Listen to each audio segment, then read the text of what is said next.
ओम शांति। आज है 18 फरवरी 2022 के साकार महावाक्य। क्या सुना कल?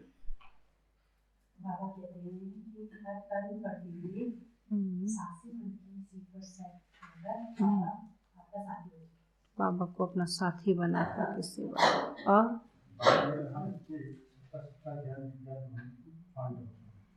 पांडव भवन है ना। इस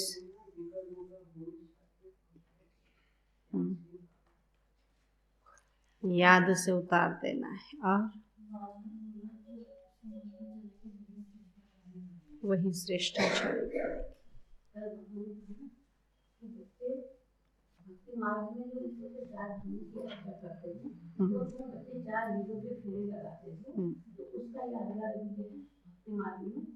चार धाम हमने चारों युगों में फेरा लगाया था। स्वदर्शन चक्र फिराना था तो उन्होंने चार धामों का फेरा लगाया।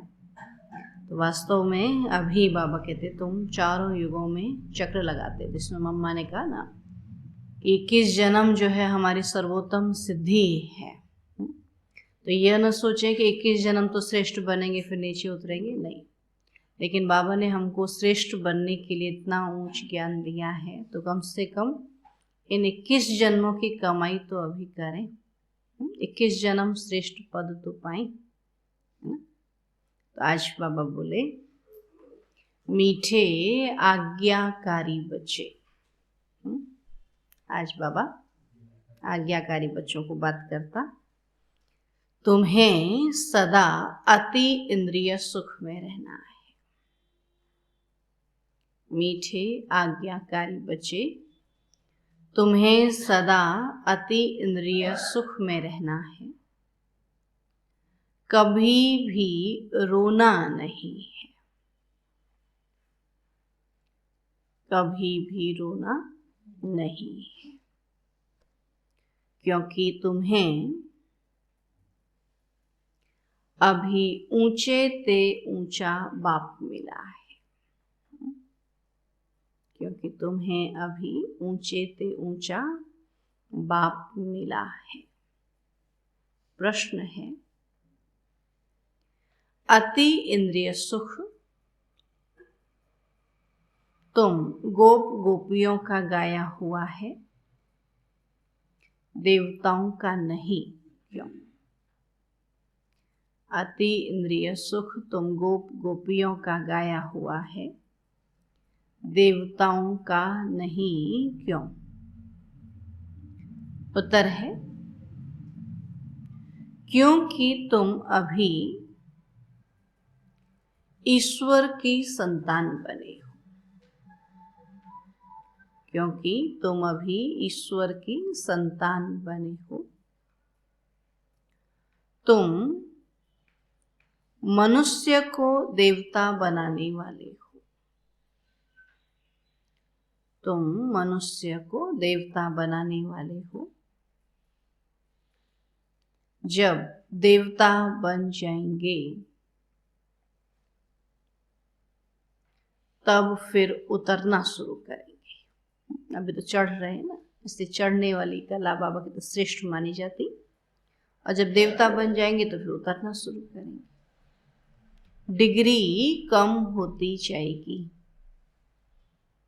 डिग्री कम होती जाएगी, इसलिए उनके सुख का गायन नहीं है। इसलिए उनके सुख का गायन नहीं है। देवताओं का सुख है वो नीचे गिरते हुए, और हमारा सुख जो है वो चढ़ते हुए है। और यह तो तुम बच्चों के सुख का गायन करते हैं। यह तो तुम बच्चों के सुख का गायन करते। तो भक्ति में क्या किया फिर उन्होंने? देवताओं को और हमको मिला दिया है। गीत है, मुझको सहारा देने वाले दिल कहे तेरा शुक्रिया। ओम शांति। बाबा कहते यह एक ने कहा या दो ने कहा? ओम शांति एक ने कहा, दो ने कहा? दो ने कहा। क्योंकि बाप भी है तो दादा भी है। तो यह ओम शांति किसने कहा? तो कहना पड़े दोनों ने कहा, क्योंकि तुम जानते हो दो आत्माएं हैं, एक आत्मा है और दूसरी परमात्मा है। तो इन सबको जीवात्मा कहा जाता है, जो भी देह में है वो जीवात्मा है। तो तुम आत्माएं भी यहाँ पाठ बजाने आए हो, दूसरे धर्मों की बात ही नहीं। तो बाबा भारत में ही आते हैं और भारत ही बर्थ प्लेस है। शिव जयंती भी मनाते हैं, परंतु वह कब और कैसे आते हैं यह किसी को भी पता नहीं। शिव तो निराकार को कहा जाता है, उनकी पूजा भी होती है, शिव जयंती भी मनाते हैं, और जो पास्ट हो गया है वह मनाते हैं। सुनो, जो बीत जाता है ना उसके बाद मनाते हैं, परंतु जानते नहीं कि वह कब आए, क्या करके गए। अब तुम बच्चों को तो सब कुछ पता है, तुम कोई से भी पूछ सकते हो कि यह किसकी रात्रि मनाते हो। हमको पता है तो हम पूछ सकते हैं ना, जिनको पता ही नहीं तो पूछेंगे कैसे, है ना। वो पूछेंगे हमको नहीं पता, अभी बता दो, बोला मुझे भी नहीं पता, ये तो कोई बात नहीं ना। तब बाबा तो पूछने का हक उसी को है जिसको उत्तर पता है। तो मंदिर में जाकर पूछो यह कौन है, इनका राज्य कब था, परम पिता परमात्मा के साथ तुम्हारा क्या संबंध है और उनके साथ किसका संबंध है। जरूर कहेंगे सबका संबंध है, परमात्मा के साथ सभी का संबंध है। तो वह सबका परम पिता है, तो जरूर पिता से सबको सुख का वर्षा मिलता होगा।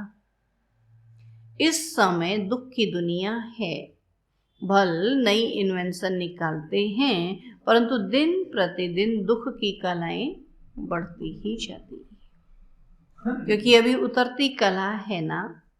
कितनी आफतें आती रहती है, मनुष्यों को दुख देखना ही है। अब दुख भी चरम सीमा में होगा ना तो दुख भी देखना ही। और जब अति दुख होता है तो त्राही त्राही करने लगते हैं, तब ही बाप आते हैं। तो इस समय सब मनुष्य मात्र पतित हैं, इसलिए इनको विशेष वर्ल्ड कहते हैं। तो वहां सतयुग में दुख होता ही नहीं। तो तुम बच्चे समझते हो कि यह ड्रामा बना हुआ है, और इस समय सभी रावण अर्थात 5 भूतों के वश हैं, और यही दुश्मन है। ये 5 विकार ही सबके दुश्मन है, कोई मनुष्य किसी का दुश्मन नहीं। बाबा कहते 5 विकारों के वश हैं, तो ये सबके दुश्मन हैं। दुख की भी कलाएं होती है ना। बाबा कहते दुख की भी कलाएं होती है, पहले थोड़ा थोड़ा होता है, अभी तो सब चीज़ों से दुखी हो गए हैं ना। पहले तो फिर भी चलो कोई बात नहीं, किसी चीज़ से तंग होते थे, आज तो तन मन धन समय सबसे तंग हो गए। तो दुख की भी कलाएं होती हैं ना। अभी तो बहुत तमो प्रधान हो गए हैं, क्योंकि विष से तो सब पैदा होते हैं। दुनिया को तो मालूम नहीं कि वहाँ विष होता ही नहीं। विष्णु कहते हैं ना, नो विष, कोई विष नहीं होता।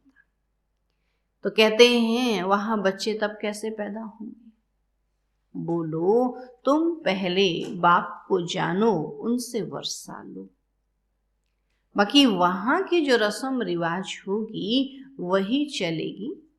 तुम क्यों यह संशय उठाते हो। वहां चलने के लायक तो बनो, जो होगा फिर वहां देख लेंगे। कोई ने प्रश्न पूछा कि शिव बाबा जब यहाँ है तो फिर वहां मूल वतन में आत्माएं होंगी। तो बाबा ने बोला जरूर, यहाँ वृद्धि होती रहती है तो आत्माएं हैं ना। परंतु पहली पहली मूल बात है बाप और वर्षे को याद करना है। इन फालतू बातों में जाने से बाबा कहते कोई फायदा नहीं। हमारा मूल उद्देश्य है बाबा को याद करना। इन बातों से तुम्हारा क्या मतलब? तुम्हारे जब ज्ञान चक्षु खुल जाएंगे फिर कोई भी प्रश्न पूछने का रहेगा ही नहीं। तो बाबा कहते हैं मुझे याद करो और वर्षे को याद करो, और सिर्फ मुक्ति पाने चाहते हो तो मन मनाओ, राजाई चाहते हो तो मध्याजीव हो। मध्य में कौन है? विष्णु है ना। बाबा ने कहा जीवन मुक्ति मन मनाओ, बाबा कहते और मध्याजीव हो। तुम बच्चे जानते हो कि हमको पढ़ाने वाला कौन है? इस चैतन्य डिब्बी में चैतन्य हीरा बैठा है। चैतन्य है ना, अभी जब ब्रह्मा बाबा है तो चैतन्य डिब्बी है, और चैतन्य हीरा है शिव बाबा। तो वह सत्य बाबा भी है, परम आत्मा ही शरीर से बोलते हैं। कोई मरता है तो उनकी आत्मा को बुलाया जाता है, और उस समय यह ख्याल रहता है कि हमारे बाबा की आत्मा आई है। जैसे कि दो आत्माएं हो गई, वह आत्मा आकर वासना लेती है, और यूं तो है सब ड्रामा। कोई भी चीज बाबा खाता तो नहीं ना, बाबा कहते वासना लेता है ना, हमारे प्यार को महसूस करता है। तो परंतु फिर भी भावना का भाड़ा मिल जाता है। आगे तो ब्राह्मणों में कुछ ताकत थी, आकर बातचीत करते थे, है ना। ब्राह्मण के तन में आत्मा आती थी और वो आकर के बातचीत करती थी, फिर रुचि से खिलाया जाता था। अब यह ज्ञान तो नहीं है कि वह आत्मा है। आत्मा तो वासना लेती है, बाबा तो वासना भी नहीं लेते। जिसको टेस्ट का पता होगा वो टेस्ट को देख करके याद आ जाएगा ना। बाबा तो शरीर है ही नहीं, टेस्ट का कोई पता ही नहीं। बाबा तो वासना भी नहीं लेते क्योंकि वो तो अभोक्ता है ना, लेकिन वो हमारे प्यार को देखता है। आत्मा तो भोगती है, बाबा कहते हैं मैं अभोक्ता हूँ। आत्मा तो वासना की मुरीद होती है, ये चाहिए वो चाहिए, भले खाएंगे नहीं, खुशबू लेके खुश हो जाएंगे, लेकिन चाहिए कहते हैं। बाबा कहते हैं मैं तो मुरीद नहीं हूँ, जो भी बनाते हैं खाते हैं किसके लिए? अपने लिए। बाबा थोड़ी खाता है, बाबा तो अभोक्ता है। मैं तो मुरीद नहीं हूँ, मेरे साथ योग लगाने से तुम्हारे विकर्म दग्ध होंगे। तो समझाना है, शिव जयंती मनाते हैं। शिव तो निराकार है, जैसे आत्मा की भी जयंती होती है। आत्मा परमधाम से यहाँ आई शरीर में, तो उसका जन्मदिन मनाते हैं। तो बाबा की शिव जयंती फिर क्या हुई? शिव बाबा आए तो उनकी जयंती, तो फिर उस दिन बाबा ने हमको ज्ञान दिया तो हमारी भी जयंती होगी। तो बाबा ने कहा जैसे आत्मा की जयंती होती है ना, बाबा क्या है? परमात्मा है, तो आत्मा की जयंती मनाते हैं। तो बाबा कहते आत्मा शरीर में आकर प्रवेश करती है तो शिव ही पतित पावन है, जिसका ही आह्वान करते हैं कि आकर इस रावण के दुखों से लिबरेट करो। और इस समय 5 विकार सर्वव्यापी है, आधा आधा है ना। बाबा कहते आधा आधा, आधा समय सुख आधा समय दुख। तो जब रावण राज्य शुरू होता है तब और धर्म आते हैं, सबको अपना अपना पार्ट बजाने आना है, और मैं आता ही यहाँ। राम राज्य में बाबा नहीं आते। अभी तुम बच्चे जानते हो इस चैतन्य डिब्बी में कौड़ी से हीरा बनाने वाला बाप बैठा हुआ है, और वही सतचित आनंद स्वरूप है, ज्ञान का सागर है। तो तुम अभी जानते हो कि बाप याद दिलाते हैं, तो याद करते फिर भूल जाते। सवेरे बाबा उठाता है, याद दिलाते तो याद करते नहीं, फिर भूल जाते, क्योंकि वह पोप आदि जो हैं उनको तो चैतन्य शरीर है ना, बाबा तो निराकार है, नामी ग्रामी है, वो चैतन्य शरीर है तो फिर उनका नाम मान भी है। उनकी कितनी महिमा होती है। अब यहाँ तो ये डिब्बी में छिपा हुआ हीरा है। जब बताएंगे इसमें शिव बाबा है तो याद आएगा, और वरना भूल जाएंगे। कोई जानते ही नहीं कि वह एक ही बार आते हैं, तो बच्चे तो जानते कि इनमें शिव बाबा बैठा है। और यह हमारा सत्य बाप, सत्य टीचर भी है। तो यह पाठशाला है ना। तुम्हारे में भी कोई भूल जाते कि हमको पढ़ाने वाला शिव बाबा है, बाबा के तुम्हारे में भी भूल जाते।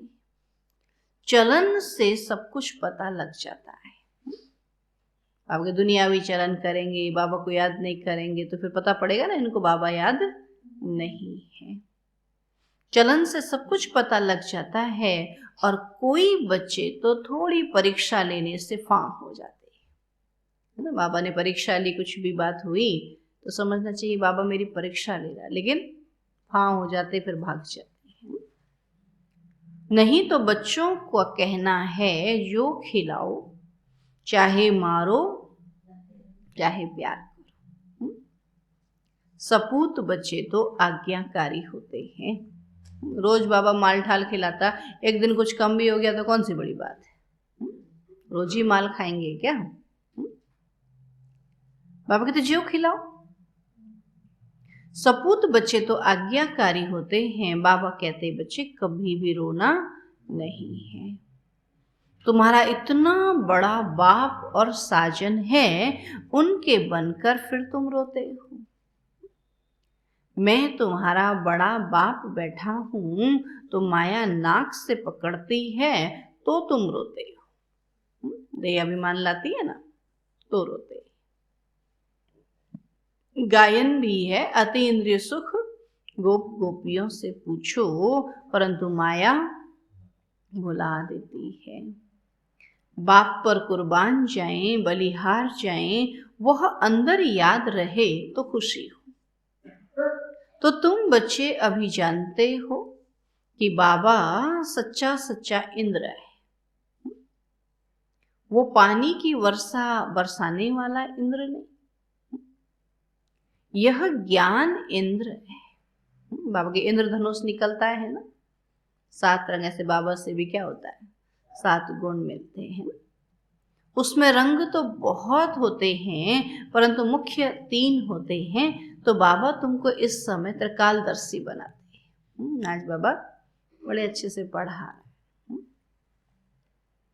इस समय त्रिकालदर्शी बनाते हैं। तो त्रिकालदर्शी अर्थात आदि मध्य अंत को जानने वाला, अर्थात स्वदर्शन चक्रधारी, तीनों कालों को जानने वाला। तो यह बातें तुम अपने से ही मिलाएंगे। बाबा हम बच्चों के लिए कहते हैं। तो तुम बच्चे जानते हो कि यह इंद्र सभा है, इसलिए बाबा लिखते रहते हैं, कोई भी विकारी मूत पलीती मेरी सभा में न हो। मानुष गंध बाबा कहता ना, तो कोई भी ऐसा मेरी सभा में न हो। तो तुम भी ज्ञान डांस करने वाली परियां हो। ज्ञान इंद्र का परियों को फरमान है। फरमान अर्थात आज्ञा है कि कोई विशेष अर्थात विकारी आदमी को यहां नहीं लाना। तुम बच्चों के पास विशेष ही वॉइसलेस बनने के लिए आते है ना, सेंटर पर आएंगे, लेकिन मधुबन में बाबा के तेजसों को नहीं लाना। बाबा कहते तुम्हारे पास आएंगे, परंतु मेरी सभा में नहीं लाना। अभी मधुबन जाएंगे तो क्या समझ में आएगा ना, पहले भाई यहाँ ही बाबा कहते पावन बनना पड़ेगा। कायदे भी है ना। वैसे तो मैं यहाँ बहुतों से बातचीत करता हूँ। ईमानदार सपूत अच्छा बच्चा है तो लव जाता है। बाबा भी तो प्यार करता ना अपने बच्चों को, जैसे गांधी जी के लिए सबको लव है। काम तो अच्छा किया ना। इस बने बनाए ड्रामा को भी समझना है कि यह हूबहू रिपीट हो रहा है, कोई का दोष नहीं। रावण को तो सभी को भ्रष्टाचारी बनाना ही है। सुना? अभी आज अच्छा है, कब तक अच्छा रहे कोई पता नहीं, क्योंकि रावण ने सबको क्या करना है? अगर अच्छा बन जाए, अच्छा हो जाए, फिर तो सतयुग वही ले आए, फिर बाबा कैसे लाएगा? तो इसलिए बाबा ने कहा कि भ्रष्टाचारी तो सबको बनना ही है। तो इन सब बातों को तुम बच्चे ही जानते हो, और क्या जाने। पतित पावन कहते हैं कुछ भी समझते नहीं है। तुम तो वही हो जिन्होंने कल्प पहले भी बाबा को मदद की थी। तो सतयुग में यह थोड़ी मालूम रहेगा कि हमने यह राज्य कैसे लिया, रहेगा? यहाँ तो पता होता नौकरी करने के बाद कैसे नौकरी पाई, वहां थोड़ी पता रहेगा। अभी तुम जानते हो यह बेहद का बाप कितनी बड़ी आसामी है। तो बाप ही भारत को कौड़ी से हीरे जैसा बनाते हैं। तो स्वर्ग में एक ही आदि सनातन देवी देवता धर्म था, अब फिर से उसकी स्थापना हो रही है। तो सारी दुनिया में शांति स्थापन करना यह तो परम पिता परमात्मा की रिस्पॉन्सिबिलिटी है, और वह बाप ही आकर सबको धन का बनाते हैं। समझाते हैं तुम निधन के क्यों बने? रावण राज्य कब से शुरू हुआ है तुम जानते ही नहीं। रावण का भूत बनाकर जलाते रहते हो। इस समय भक्ति मार्ग की उतरती कला है। राम राज्य तो सतयुग को कहा जाता है, कलयुग को तो रावण राज्य कहा ना। तो तुम इस समय हो ईश्वरीय औलाद, क्योंकि कला कम होती जाती है। इस समय तुम्हारे में बड़ी रॉयल्टी चाहिए। आप कहते बाबा के बने हो, बाबा ने अपना बनाया क्यों? क्योंकि हमारी कलाएं कम हो गई थी। अभी फिर कलाएं को बढ़ाने के लिए बाबा ने अपना बनाया है। तो बाबा कहते बड़ी सभ्यता होनी चाहिए, रॉयल्टी होनी चाहिए। तुम हो मनुष्य को देवता बनाने वाले। अति इंद्रिय सुख भी गोप गोपियों का ही गाया हुआ है। ऐसे कभी नहीं कहा है कि अति इंद्रिय सुख लक्ष्मी नारायण से पूछो। वहां कौन जाएगा पूछने के लिए? पूछते तो किससे हैं? यही बच्चों से ही पूछते हैं ना। भक्ति में कोई पूछता है किसी से कोई बात? बोला ना, भगवान के लिए कुछ नहीं पूछना होता है। और आपके पास आए तो पूछते ही रहेंगे, ये क्या होता है, ये क्या होता है, ये क्या होता है ना। तब बाबा कहते अति इंद्रिय सुख लक्ष्मी नारायण से पूछो नहीं कहते हैं, परंतु गोप गोपियों के लिए कहा है, क्योंकि वह ईश्वरीय औलाद है। देवता बनते हो फिर डिग्री कम हो जाती है। राजाएं कितना दबदबे से चलते हैं। राजाओं का अपना दबदबा होता है ना, परंतु हैं तो सब तमो प्रधान। तमो प्रधान होते, लेकिन दबदबा है तो कोई कुछ कह नहीं सकता है। तुम्हारे पास चित्रों में ब्रह्मा बाबा का चित्र देखकर बहुत मनुष्य मूझते हैं कि इनको ब्रह्मा क्यों बनाया है। तो तुम बच्चों के पास लक्ष्मी नारायण का चित्र एक त्रिमूर्ति सहित है, और एक बिगर त्रिमूर्ति के भी है। उसमें सिर्फ शिव दिखाया हुआ है, तो दोनों रखना चाहिए। अगर कुछ ब्रह्मा के लिए बोले तो कहो किसके शरीर में आए? बाबा आए तो किसके शरीर में आए? विष्णु के शरीर में आए तो विष्णु तो यहाँ है, तो आएंगे तो साधारण शरीर में ही ना। तो ब्रह्मा सरस्वती ही लक्ष्मी नारायण बनते हैं, तो जरूर ब्रह्मा तन में ही आवे, तब तो ब्राह्मण पैदा हो। नहीं तो इतने बच्चे कैसे हो सकते? तो ये ब्रह्मा के बच्चे ब्रह्मा कुमार ब्रह्मा कुमारियां हैं। तुम भी ब्रह्मा कुमार ब्रह्मा कुमारी हो। नहीं, सृष्टि ब्रह्मा ने रची तो सब ब्रह्मा के बच्चे। प्रजापिता बिगर सृष्टि कैसे रचेंगे? तो अब नई सृष्टि रच रहे हैं। हो तुम भी, परंतु तुम मानते ही नहीं। अगर अभी ब्राह्मण नहीं बनेंगे तो देवता भी नहीं बन सकेंगे। तो यह भी समझते हैं यहाँ आएंगे वही जिनका सैपलिंग लगना होगा। तो बाप कितना अच्छी रीति समझाते हैं। बाबा हर एक की अवस्था को भी जानते हैं। कोई किस चीज का भूखा, बाबा कहते कोई फैशन का भूखा। बाबा से आकर पूछो, बाबा हम ठीक चल रहे हैं,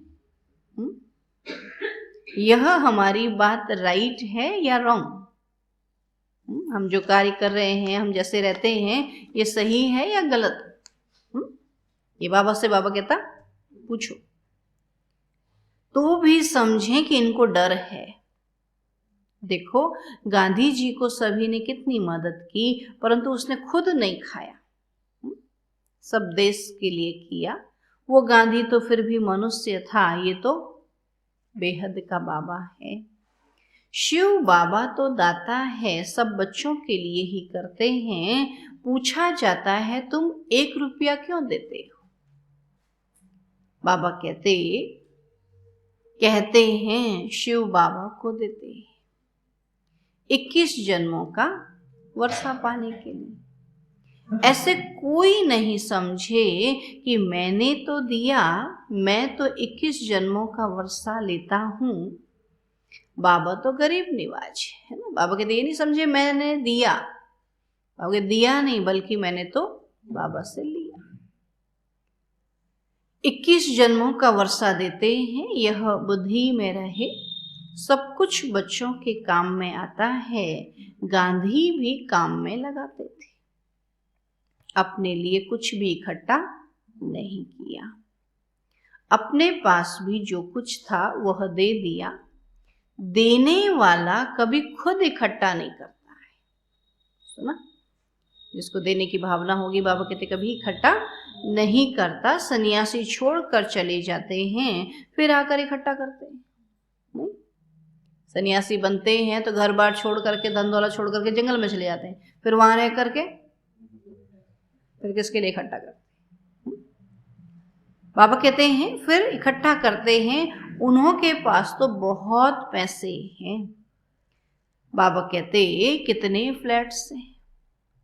वास्तव में सन्यासियों को 1 पैसा भी हाथ में नहीं होना चाहिए, है ना। काम बाबा कहते जब मिल रहा है उनको सब कुछ, फिर पैसा किस लिए इकट्ठा करना है?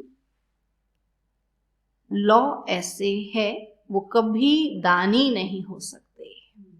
सन्यासी कभी दानी नहीं हो सकते। तुमको तो बाप की राय पर चलना है। बाबा यह सब कुछ आपका है, जैसे आप कहेंगे ऐसे काम में लगाएंगे।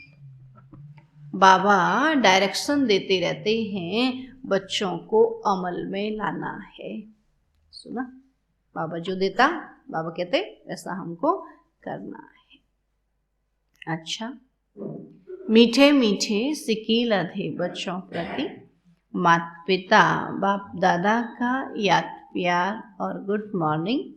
रूहानी बाप की रूहानी बच्चों को नमस्ते। हम रूहानी बच्चों की रूहानी बाप दादा को नमस्ते नमस्ते नमस्ते। धारणा के लिए मुख्य सार है, कदम कदम बाप की राय पर चलना है। कदम कदम बाप की राय पर चलना है।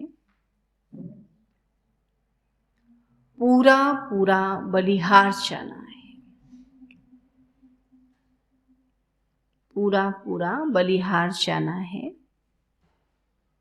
जहां बिठाएं, जो खिलाएं, ऐसा आज्ञाकारी होकर रहना है। जहां बिठाएं, जो खिलाएं, ऐसा आज्ञाकारी होकर रहना है। दूसरा पॉइंट है,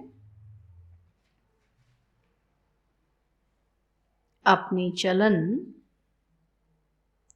बहुत रॉयल ऊंची रखनी है। अपनी चलन बहुत रॉयल ऊंची रखनी है। हम ईश्वरीय औलाद हैं। हम ईश्वरीय औलाद हैं। इसलिए बड़ी रॉयल्टी से चलना है, इसलिए बड़ी रॉयल्टी से चलना है। कभी भी रोना नहीं है, कभी भी रोना नहीं है। वरदान है, साधारण जीवन में भावना के आधार पर, साधारण जीवन में भावना के आधार पर श्रेष्ठ भाग्य बनाने वाले पद्मा पदम भाग्यवान भाव, श्रेष्ठ भाग्य बनाने वाले पद्मा पदम भाग्यवान भाव। बाबा कहते, बाप दादा को साधारण आत्मा ही पसंद है, बहुत हाई फाई गरीब बाबा कैसा नहीं, साधारण है ना। बाबा को साधारण आत्माएं ही पसंद है। बाप स्वयं भी साधारण तन में आते हैं। आज का करोड़पति भी साधारण है। साधारण बच्चों में भावना होती है और बाप को भावना वाले बच्चे चाहिए, देहभान वाले नहीं। ड्रामानुसार संगम युग पर साधारण बनना भी भाग्य की निशानी है। अच्छा है जो साधारण है ना। ज्यादा सुंदर होते, ज्यादा अच्छे होते, ज्यादा धनवान होते तो बाबा के नहीं बनते, बाबा के पास नहीं आते, है ना। तो ड्रामानुसार संगम युग पर साधारण बनना भी भाग्य की निशानी है। साधारण बच्चे ही भाग्य विधाता बाप को अपना बना लेते हैं, इसलिए अनुभव करते हैं कि भाग्य पर मेरा अधिकार है। ऐसे अधिकारी ही पद्मा पदम भाग्यवान बन जाते हैं। स्लोगन है, सेवाओं में दिल बड़ी हो तो असंभव कार्य भी संभव हो जाएगा। सेवाओं में दिल बड़ी हो तो असंभव कार्य भी संभव हो जाएगा। आज का व्यक्त इस्तारा है, वरदाता और वरदानी आत्माएं दोनों